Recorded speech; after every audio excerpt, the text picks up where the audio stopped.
Alors, vous avez été très nombreux à écouter, à regarder, commenter le podcast que j'avais fait sur construire en terrain agricole, puisque vous êtes près de 40 000 à avoir regardé ce contenu sur les différentes plateformes. Et j'ai reçu quasiment 300 questions et commentaires. Construire en terrain agricole, c'est un sujet qui est ultra complexe et qui est assez casse-gueule si vous ne vous y connaissez pas. Donc le premier conseil que je vais vous donner déjà avant de répondre à toutes les questions que j'ai pu avoir, c'est faites extrêmement attention, c'est l'une des législations les plus complexes. Construire en zone A, en zone agricole, en terrain agricole, c'est très sourcilleux, donc il faut faire extrêmement attention. Alors maître, on commence par la première question. Bonjour, j'aimerais avoir une info s'il vous plaît. Je dois acheter un terrain de 2800 mètres carrés en zone N. Est-il possible de faire un petit cabanon ou de vivre avec une caravane sur le terrain? Alors là, la zone N, faut faire attention, la zone N, ce n'est pas un terrain agricole. La zone N, c'est la zone naturelle et le principe, c'est qu'en zone naturelle, vous ne pouvez rien faire. C'est-à-dire que c'est la zone la plus restrictive. Vous pouvez pas faire d'exploitation agricole, vous pouvez pas y habiter, vous pouvez pas faire de commerce. Construire un petit cabanon sur un terrain en zone N et non en zone A, là, normalement, ce n'est pas possible. Alors, encore une fois, il faut voir ce qu'on entend par petit cabanon. Est-ce que c'est un cabanon de moins de 5 mètres carrés, de 5 à 20 mètres carrés, de plus de 20 mètres carrés? Donc, j'ai envie de dire, tout dépend de la nature du cabanon. Donc ça, ce sont des premières informations à glaner.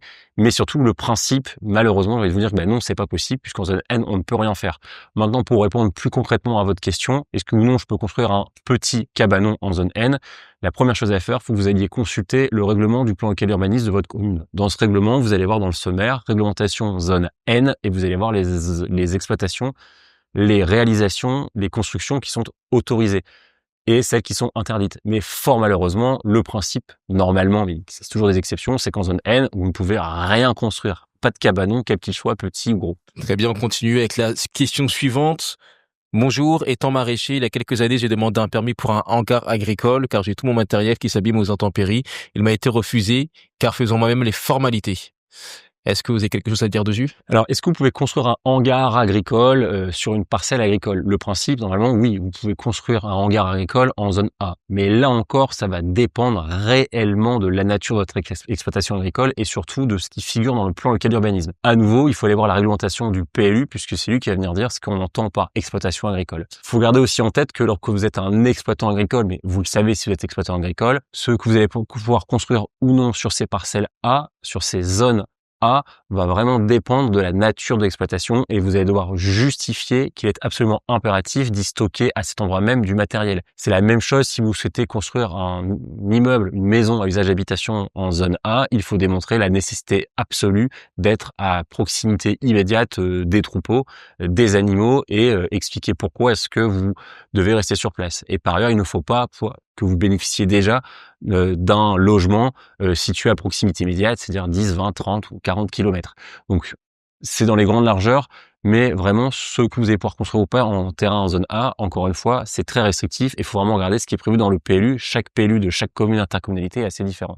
Maître, alors là, il y a une question de 23 MVZ23 qui a eu pas mal de likes. Et dans cette question, il dit qu'il est propriétaire d'une parcelle agricole de 4000 mètres carrés, qu'il a pour projet de créer une ferme pédagogique. Est-ce qu'il demande s'il peut faire passer son terrain constructible pour pouvoir vivre sur sa future ferme?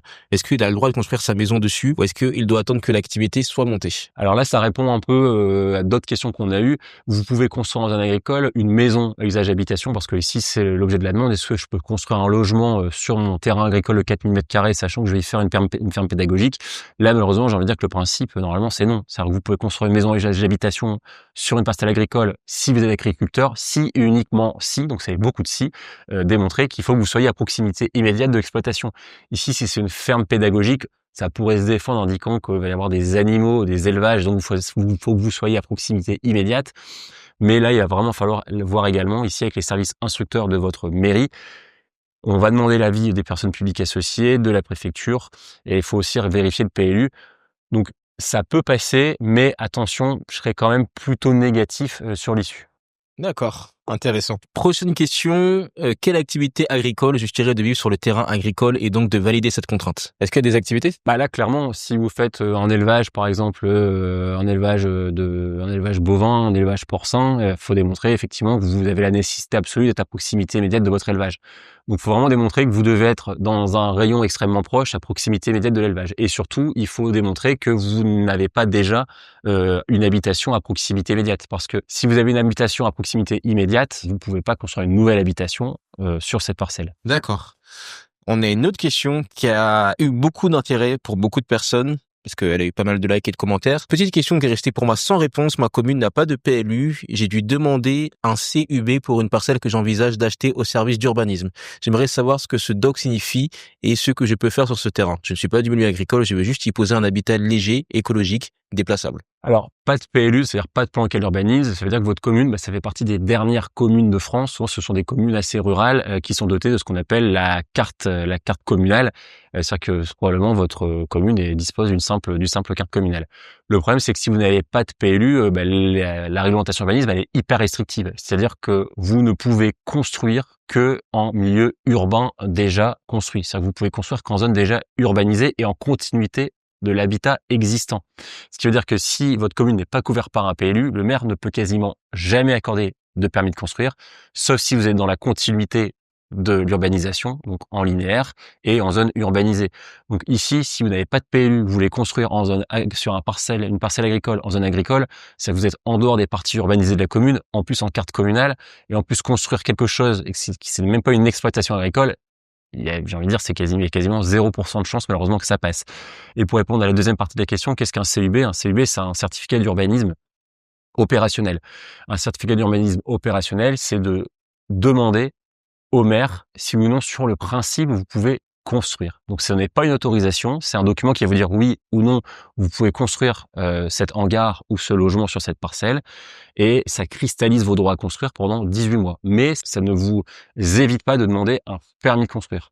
Un CUB, c'est un peu une pré-information, mais c'est en aucun cas une autorisation. D'accord, très bien. Et on va finir par une dernière question.